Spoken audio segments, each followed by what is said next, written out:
Panorama de mercado, dia 8 de julho, quarta-feira, um dia de mercados em baixa, né, que começaram o dia aí bastante pesados, mas que foram melhorando aí, se recuperando ao longo do pregão. Nós tivemos aí discurso do Trump, né, várias falas do Trump ali em relação ao conflito no Estreito de Hormuz, né, voltou a estresse no petróleo por conta desse embate aí entre Estados Unidos e Irã, possibilidade de retomada de um conflito, né. Trump ele jogou panos quentes, obviamente que ele deixa aberto a possibilidade novamente de ataques aí do Irã, dos Estados Unidos, melhor dizendo, a Irã, né? Mas ainda há uma chance de da guerra voltar e de um conflito maior. Por enquanto vejo como descartada, mas mesmo assim o petróleo segue estressando, curva de juros estressando por conta desse cenário aí que estava meio fora do radar, né? Então tudo isso ontem e hoje acabou afetando o mercado. Lá fora aí corrigindo, aqui também corrigindo. O Ibov aí terminando com uma queda de 0,79. Esse gráfico aqui tá com um delayzinho, né? Mas o Ibov já fechou com 0,79 de queda aos 170.653 pontos. Aquele cenário de lateralização que a gente vem comentando já há alguns dias, né? O Ibov trabalhando entre 175 como uma resistência e 168 como suporte, preso ali entre as médias de 50 como resistência e de 200 como suporte. Então, exatamente, a gente vê o Ibov mais lateral desde no início de junho e esse cenário não deve mudar por enquanto. Mesmo com a pressão na curva de juros e ações do mercado interno caindo, com esse estresse no petróleo, a Petro sobe, a Prio sobe, a Petro especialmente tem um peso muito grande no nosso índice, ela acaba meio que netando ali uma queda mais forte, né? Obviamente que juntando mercado interno, Vale, bancos, a gente tem um peso maior que a Petrobras, mas o peso da Petro é bastante relevante. Então, quando ela está subindo bem por conta do petróleo, a gente vê uma mitigação da queda. Então, o Ibov lateral nos últimos dias e nada deve mudar enquanto a gente não vê o rompimento da média de 200, da região do 68 como suporte, ou romper para cima, média de 50 e região de 175 mil. O S&P com uma queda de 0,28, chegou a estar caindo muito mais, né? Chegou a bater na mínima no dia uma queda de 1,09, recuperou, deixa o martelo, a gente segue com aquela indefinição aqui no S&P, topos mais baixos, fundos mais altos, uma leitura de um triângulo simétrico, a gente vai diminuindo a volatilidade aqui dentro até no rompimento de uma das extremidades. A grande diferença do nosso mercado e que está lateralizando e dos índices americanos que está lateralizando é que eles estão lateralizando num topo. Né? A gente vem de uma grande sequência de alta nas últimas semanas, últimos meses, e está acumulando aí para um possível rompimento, enquanto a gente está fazendo uma congestão e definição no fundo, depois de várias semanas de queda, e Ibov parou numa região de suporte. Então a dinâmica de mercado está bem diferente, apesar do curtíssimo prazo a gente observar a lateralização como um todo, tanto lá fora quanto aqui.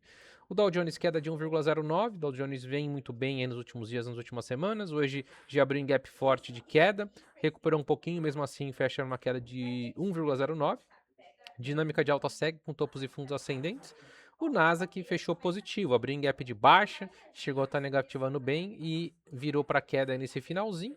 Leitura é a mesma da S&P, né? Um triângulo aqui simétrico, topos mais baixos, fundos mais altos e não deve mudar nada por enquanto. A gente deve seguir diminuindo a volatilidade aqui nessa região de topo.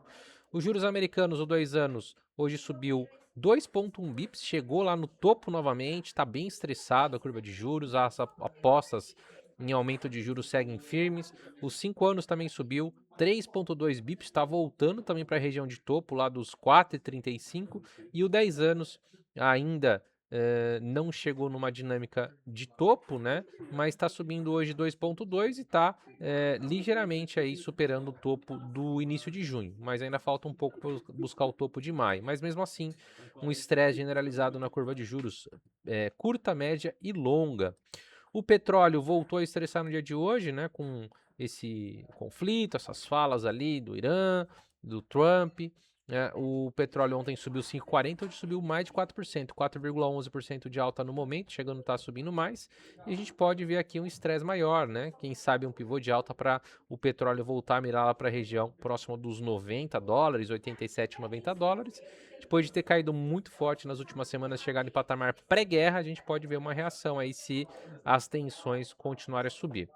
O minério subiu bem em Singapura com uma alta de 1,42, no aftermarket ficou estável, está superando o patamar dos 99 dólares, quem sabe marca fundo aí nessa região dos 97 e comece, né, virada de médias, topos e fundos ascendentes, depois de uma longa pernada de baixa aí no minério, quem sabe a gente veja uma reação no curtíssimo prazo.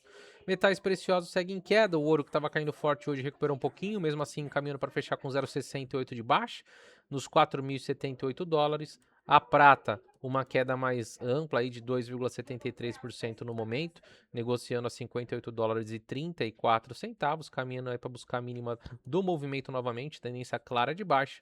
E as criptomoedas, o Bitcoin caminha aí pelo segundo dia de queda, está caindo em 76 nesse momento, negociando a 62.200 dólares. Tendência de baixa segue firme aí nas criptomoedas, no Bitcoin. E o Ethereum caindo 1,89. O Ethereum testou a região de fundo aí 2 vezes, ali nos 1.500, recuperou, está batendo na média de 50 e está voltando a ceder. Tendência de baixa ainda é bastante relevante. Vamos ver se as criptomoedas voltam a testar regiões de mínima. A gente tem nessa semana um cenário aí de dados econômicos bastante fracos, então o que está trazendo volatilidade ontem e trouxe hoje também são essas falas dos Estados Unidos e Irã, né, o conflito voltando, e a gente vai ver potencialmente aí um dia de maior volatilidade, talvez aqui especialmente no nosso mercado, na sexta, quando a gente tem dados de inflação e IPCA saindo, tá bom? Grande abraço a todos e espero vocês amanhã para um novo Panorama de Mercado.